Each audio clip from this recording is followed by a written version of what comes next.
Traditional medicine practitioners in Delta State have been sternly warned to cease their involvement in aiding criminal activities and to regularize their membership with the State Regulatory Board.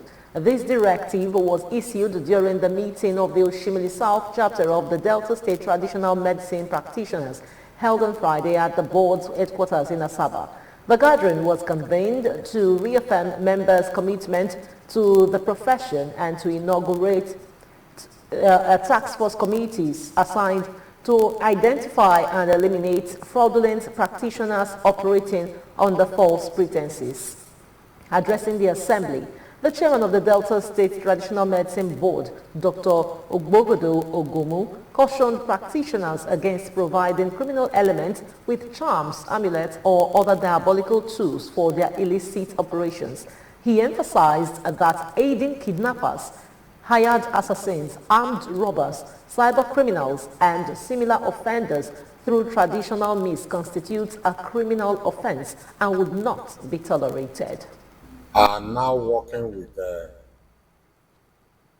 kidnappers, armed robbers, and the hire killers. Remember that if you are caught, you will not only end up in court, you go to jail. You people should stop working for kidnappers. Stop working for armed robbers. Stop working for hired killers. You that is working for hired killer, kidnapper, and all the rest, you are also a kidnapper. If you are doing gun medicine for kidnappers, armed robbers, and hired killers, you are an armed robber. You are a kidnapper.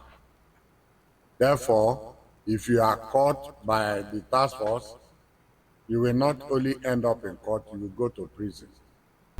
The board's vice chairman, Dr. Francis Enyuanze, encouraged practitioners to adopt more ethical and socially constructive methods in their practice, promoting the growth and well-being of the community. He also urged members to maintain modesty in their appearance and conduct, underscoring that anyone operating without a valid certification or a state-issued license would face legal consequences during the forthcoming inspections by the newly formed task force. To know the number we are and to address members not to work for robbers, kidnappers, and the rest of the crimes in the traditional doctors.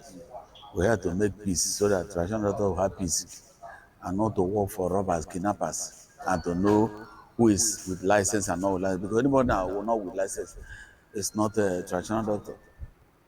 Lending her voice, the State Secretary, Dr. Akitiri Onazezi, reiterated that the gathering was necessitated by the growing concerns over quackery and illegal practices, stressing that the urgent need for all practitioners to register officially and obtain their appropriate credentials, warning that failure to comply would lead to arrest and prosecution. To stay on track, to be able to know people that are quack. Every member who doesn't have a license and certificate is against us, is against the state. Being Delta State is against the governor, who is His Excellency Sheriff. It is a mandatory order from the board chairman, person of Dr. Pukoma, that every person practicing traditional doctor work, be male or female, must obtain license and certificates. The newly inaugurated Special Task Force has been authorized to begin immediate enforcement actions aimed at identifying and apprehending violators across the state.